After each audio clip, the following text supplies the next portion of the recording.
Hey guys, it's Navin here at brewbits.com. Today's a horrible day. I'm going to be soon picking all the apples from my apple tree to make cider. So whilst I've got the press out, I thought it's a great time to actually get these off the vines and start pressing these.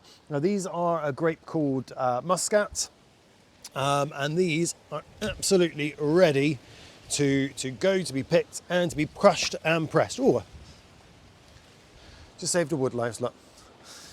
Right, I've got to find the ends of this one. My God, this is a huge bunch. We've got a load of grapes here, and on the grapes, or the grapes are on lots of stalks. The stalks are quite bitter, so before we press them, we want to get these stalks off. So here's my Muscat grapes from the garden. They're not looking quite the same because I've de-stalked them, as you saw, and now I have crushed them to a pulp, and that's going to make pressing them easier. These guys here, though, these were little black grapes that a customer of ours, when I did a drop earlier in Froome, handed to us. So I thought I would, well, press those as well. These guys, they're a little bit tart. These guys, very, very sweet. And Muscat grapes also leave a weird residual sweetness, even though it goes a really dry white wine. So I thought these two together might work really, really well. So what am I going to do? In they go. I finished pressing the grapes and they've come out looking like this. I've taken a sample, and with my hydrometer, it's coming out at 1.070. So when that ferments to dryness, we're going to get a wine that's about 11.5%. Shows you that the grapes this year are brilliantly sweet in this country. Okay, but I need to add a couple of other little bits and bobs.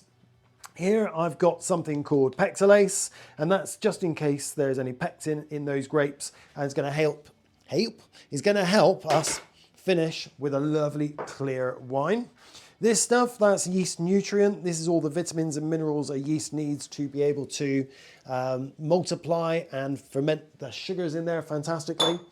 And here I'm using a yeast CR51 by Mangrove Jacks. It's a really lovely red, light fruity red wine. It's got some minerals and vitamins in there as well, but I've added the extra nutrient just in case. So give this a little stir. Pop the lid on. And now this goes into my warm place at about 18 to 22 degrees for the next 7 days. It's been about 2 weeks since we left the wine to ferment in the bucket. And come on in, James, have a quick look at this, because it is lovingly frothed all up. You can see all the gump around where it's frothed all up, and it's actually cleared already really, really quickly. So I've taken a sample with my trial jar, and with the hydrometer, the specific gravity is coming out pretty much smack on 1, and it's stayed like that for a few days because I've measured it for a couple of days. So we're ready to move on. Right, down here I have got a second bucket which I've sterilised, and I've got my siphon. I've still got a little bit of water that I used to rinse it. So all we're going to do now is, because in the bottom of here, I don't know if you did see it, there's a load of sediment, so we need to rack this wine off that sediment and into the clean bucket. So all we do, pop this in just under the surface. It was a little bit wiggly, this one. Give it a good suck and get the flow going. Now that we've racked it off, it's always good to have a quick little taste.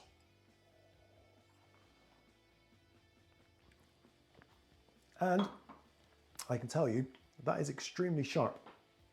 Bit too acidic, really. So because it's a bit too acidic, I'm going to be, oh, that's really mouth-watering, but I'm going to be adding a little bit of this. This is precipitated chalk, and that's just going to reduce the acidity down a little bit. But if you have a taste of yours and it's fine, you won't need to do it. So all I'm going to do is take my precipitated chalk, and very easily, here we go, I'm going to add a level teaspoon for now, and then give that a stir around. And I'm going to give that a little bit of time to do its thing, so the acid reacts with the chalk, the calcium carbonate, and then calcium carbonate will dissolve. That will create carbon dioxide. but it will reduce the acidity. So I'm going to leave that to do its thing, and then I'll come back, have another taster, and see if I need to add a little bit more to reduce it down again. Add it in little increments, a little bit at a time. Otherwise, if you put too much in and then taste it, and it's not got enough acid, then we're in the other side. So then we need to add acids back in, and so we're playing a game of tennis running. We don't want to do that. So little and often is all you need to do. One of the things I would always recommend when you're making wine is to get one of these little beauties. And this is a filter. And it's got some gubbins that goes inside, which I've already sterilized in my bucket here. And that's gonna polish the wine and take out any of the remaining yeasts and make it taste really, really nice and not like homebrewy flavor like sometimes you can get. And so I'm going to be using these pads, and these are Vinbright filter pads, and that's going to really take out pretty much everything that we don't want to be left in the wine. So I'm going to set my filter up, and then I'm going to start filtering. So here I'm using the Harris Mark III filter to filter the wine to get it nice and polished. To see how we use it, then we've already made another video telling you how to use this filter, and I'll put a link to it in the comments down below. Come on in, James, have a look at this, because this is now perfectly clear. It's been through the filter and it's really, really cleaned it up. So now we're ready to put it into bottles. So I've sterilized my bottles. I've got my siphon back here and I've put the tap end on. This end is the sediment trap, which we don't need because there's no sediment anymore. And here I've got my little bucket clip on the side of my bucket, which makes my life a little bit easier. And then make sure there's no water left in there. All the way down, give a good suck on the end of your hose. That gets the flow going. And look, you've got a tap so you can control the flow. Send it down the side of the bottle so you minimize all the splashing. And then keep going until you get up to about there where my nail is. And so that is going to leave us a good enough space for the cork. If, like me, you're using corks, then of course you need to get some corks. If you're using screw top bottles, fine. If you start to find that the tops of the screw top bottles start to become a bit deformed and not really giving you a really good seal, check out our Nova Twist caps, because they can be reused time and time and time again, and you can use those on any screw top bottles.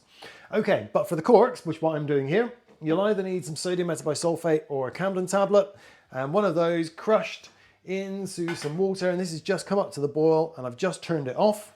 In my corks go, and I put the lid on and I leave it for a minute. I'm using my trusty 3-handle corker, and there's loads of different corkers out there. Doesn't really matter which one you use. They all do a very similar job. So what we do is we take the cork out. Now we haven't soaked them. All we've done is sterilize them and soften them a little bit to make the next bit nice and easy. So on top it goes, and push it down in. There we go. First bottle done. Now, if you want to make your bottles look extra pretty, you can use these, and these are called shrink caps. And the reason why they're called shrink caps is because they shrink. And I'm here using a wallpaper stripper, not wallpaper, a paint stripper gun. On it goes, and it shrinks. All we have to do now is put a pretty label on the bottle so we all know what it is.